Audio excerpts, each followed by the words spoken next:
Hey guys, and thank you so much for tuning into my channel. My name is DeLadysigner, and we are back with another speed build video of our city zoo. And in this episode, we are going back to our North American region of our zoo, and today we will be adding the grizzly bear to our city zoo.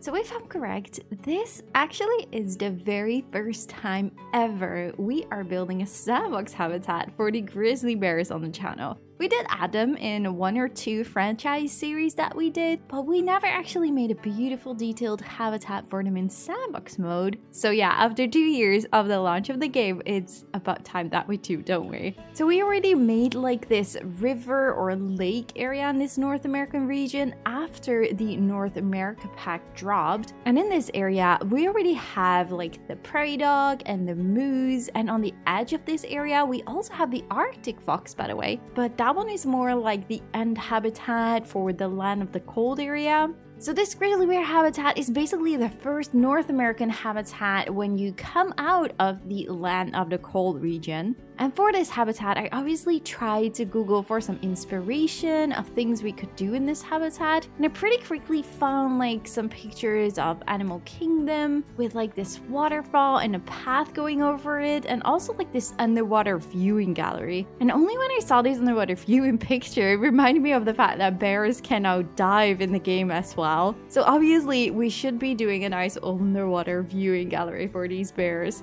So this is also what we will be starting with for this speed build, the underwater viewing gallery. And like most other habitats we are building these days, I am definitely making sure everything is not too big, which is something you tend to do very easy in Planet Zoo, build things too big. So the path where the guests will stand on at the indoor viewing gallery will be 4 meters wide and 16 meters long. This still feels like pretty long, but I think it's alright for this underwater viewing gallery. And behind it, there will be this path leading to the upper level where there will be like this bridge going over the underwater viewing gallery. So the front of the underwater viewing will be decorated with like some concrete and some wood, and the indoor area will all be decorated with like lots of types of wood, like climbing beams and the Asia unpainted wood and the wooden lugs, etc. So yeah, to really make like this natural vibe going on, maybe a little bit more of like a cabin feeling, if you will.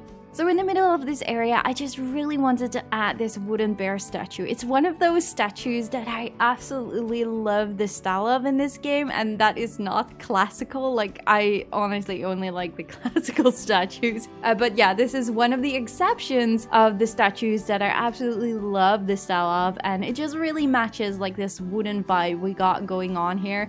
So the roof of this viewing gallery will like be covered with like the Asian planks, and above that we will fill it all up with like mulch, and later we will obviously try to cover this whole area with lots of trees and bushes to make it all look nice and blend in nicely with the nature. And obviously we decorate the inside a little bit with some benches and some educational signs and some lights basically, and that is basically it. Like, it's a very small viewing gallery, and I think the wood already definitely gives that warm dense feeling, and yeah, I just don't think that we really need to add a lot more in this small little area, to be honest. So the bridge going over the underwater viewing gallery will have like these wooden log railings. Basically all the edges will be covered by logs as well, forming this more natural wooden bridge. And the rest of the path will mostly be a combination of like standard path railings and the aquatic rocks, and where the path will open up for the guests to look more and better inside of the habitat. We will use like these metal fences to create this extra safety railing for our guests, just a little bit of realism, I guess.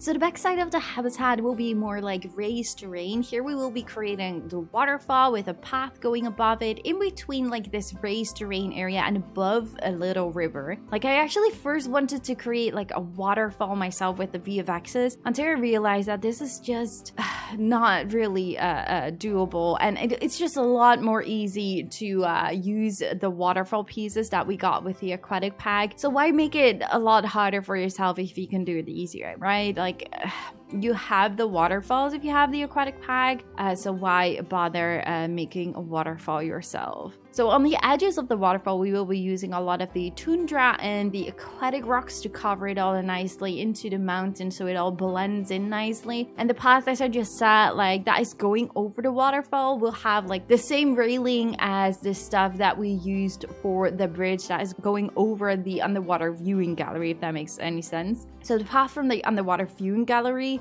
leading all the way up to like this mountain and that high waterfall, we will have like this wobbly path leading upwards, and the area in between these paths we will use to create like this cave for the grizzly bears so they can sleep and relax. Like this is a very narrow space, to be honest, but I did manage to squeeze in like a cave in here and make sure the bears were able to reach it all. Like this was really quite of a challenge in the end, because when everything was finished and I added the bear, I realized how terrible their traversable area is in this game. Like they were probably one of the first animals Frontier ever created for the game, and they just probably never came back to the bears to update their traversable area. Like only the deep diving, of course, they added to these animals, but like a lot of the aquatic rocks and also like the natural rocks, they really hurt their traversable area terribly. So when everything was finished and I had to delete a lot of the rocks and stuff again to make sure like they were able to move around in this habitat, like it really was a pain in the butt, to be completely honest.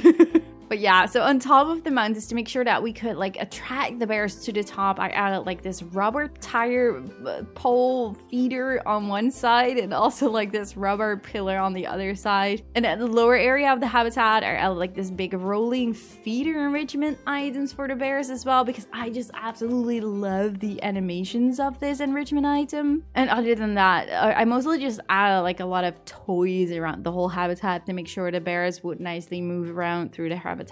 So the connection from the bigger water area in this North American region and the habitat will be covered with a beaver dam. Like I first wanted to create a waterfall here as well, since the habitat water level is like a little bit lower than the rest. But honestly, the FPS I am getting in City Zoo when playing this game on paused is really not that much fun anymore. On a previous episode, someone also asked me like, hey, how come the end shots are so laggy and just bad quality basically? Well, this is simply because we have over 70 detailed habitats now in this zoo and over 77 species, I think.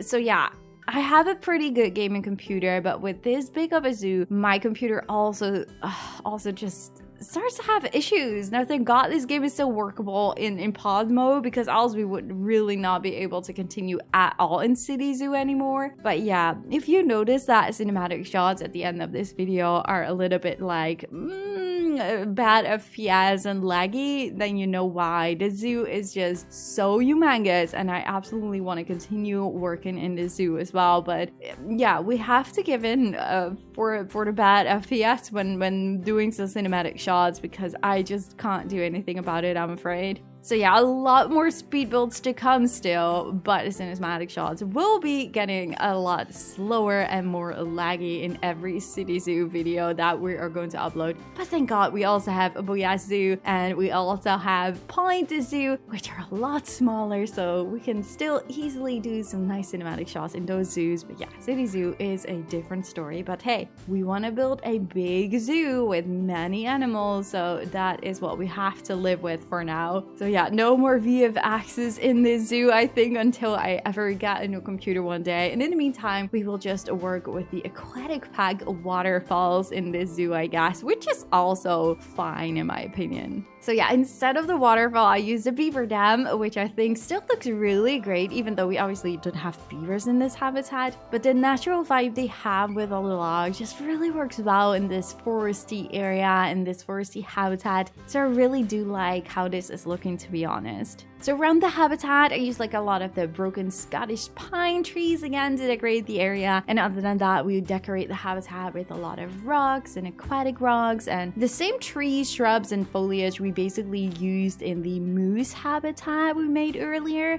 to get that same dense and foresty vibe going on in this habitat as well. I absolutely loved it. So yeah, despite that I had to delete a lot of the aquatic rocks and other rocks in the end of this build because of the bears traverse area. I am really happy with how this whole habitat has turned out. It did really work on my nerves at some point, to be honest, that I really just wanted to rage quit the game at some point because of this traverse area. But I'm happy that I didn't, and it all works fine now, except for the deep swimming though. That's the only thing that still isn't working. While the bears have pretty much enough room to deep swim, it really is a pity, but this is the only thing I gave up on. Like, maybe I'll just send my file to Frontier someday and see if they can look into it, instead of me trying to fix it and just being annoyed all the time that it's just not working. So yeah, I think we should just do that some point, I guess. So yeah, all in all, very nice and lush habitat for the grizzly bears. Hopefully this inspires you all for your own zoos and your own bear habitats. Do let me know in the comments down below what you all think of this